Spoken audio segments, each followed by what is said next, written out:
Hello बच्चों, चलिए प्रश्न को पढ़ते हैं और समझते हैं। फलन y बराबर मापांक साइन x सभी x के लिए सतत है पर किस बिंदु पर अवकलनीय नहीं है। और हमें विकल्प ए बी सी डी ये चार विकल्प दिए गए हैं जिनमें से हमें सही विकल्प का चुनाव करना है।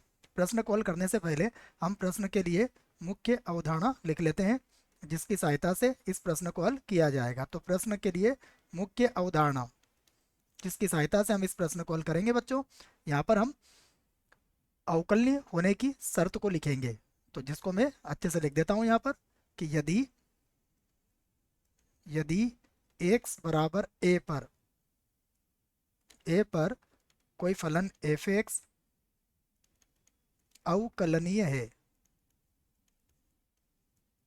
अवकलनीय है तब तब x बराबर a पर एफ एक्स के आलेख में एफ एक्स के आलेख में कोणीय परिवर्तन होगा। कोणीय परिवर्तन होगा। यह बात आप याद रखें इस प्रश्न के लिए कि यदि x बराबर a पर या कोई भी बिंदु पर अगर हमें फलन अवकलनीय नहीं है, हमारा फलन अवकलनीय नहीं है, तो उस बिंदु पर अचानक एकदम उसमें कोणीय परिवर्तन आता है बच्चों। आइए अब हम दिए गए फलन को लिखते हैं।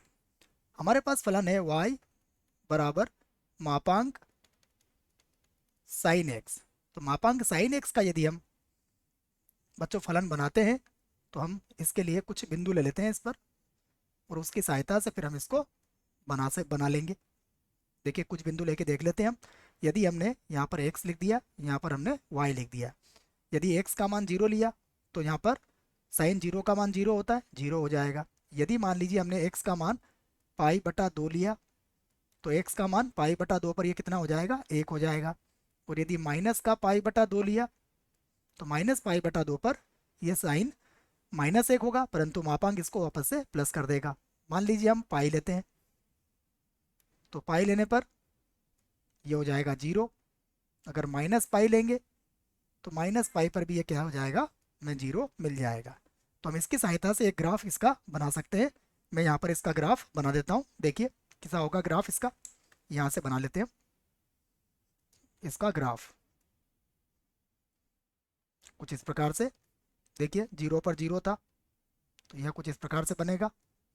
आगे भी आप इसे बना सकते हैं इस प्रकार से, इधर भी बना सकते हैं आप इसे। यहाँ पर देखिए अब ये तो 0 बिंदु था हमारे पास। यहाँ पर इसका अधिकतम मान होता है जो होता है पाई बटा 2 पर। यहाँ पर कितना है, पाई। यहाँ पर इसका अधिकतम मान होगा माइनस पाई बटा 2 पर और यहाँ हो जाएगा माइनस पाई। तो अब आप ग्राफ से देख सकते हैं कि कहाँ पर कोणीय परिवर्तन आ रहा है। देखिए यहाँ पर पाई है, यहाँ पर आ जाएगा 2 पाई और इसी प्रकार अगर हम इसको आगे बढ़ाएं तो ये 3 पाई और आगे बढ़ता चला जाएगा बच्चों। ये होगा माइनस का 2 पाई। तो हम इस बात को कह सकते हैं कि आलेख से स्पष्ट है। यहाँ लिख देता हूँ मैं आलेख। ये आलेख किसका है, ये आलेख है y बराबर मापांक साइन x का। तो यहाँ पर लिख देता हूँ मैं आलेख से स्पष्ट है कि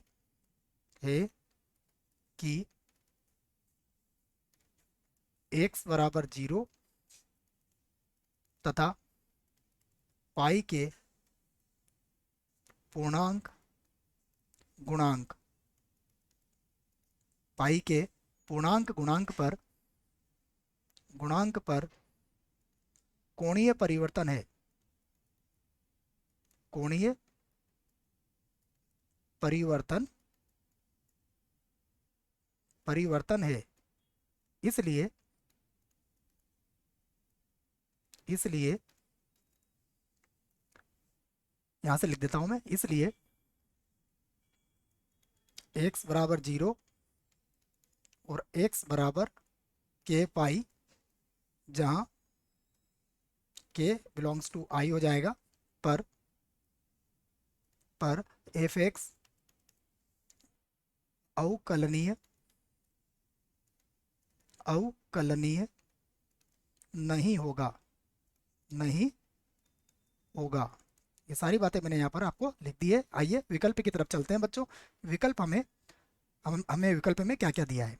तो विकल्प ए तो गलत हो जाएगा, विकल्प बी भी गलत है बच्चों, विकल्प सी भी गलत हो जाएगा, और विकल्प डी इस प्रश्न के लिए हमारा सही विकल्प होगा। पूरा मैंने आपको समझा दिया है। आशा करता हूँ आपको इस प्रश्न का उत्तर समझ में आया होगा। धन्यवाद।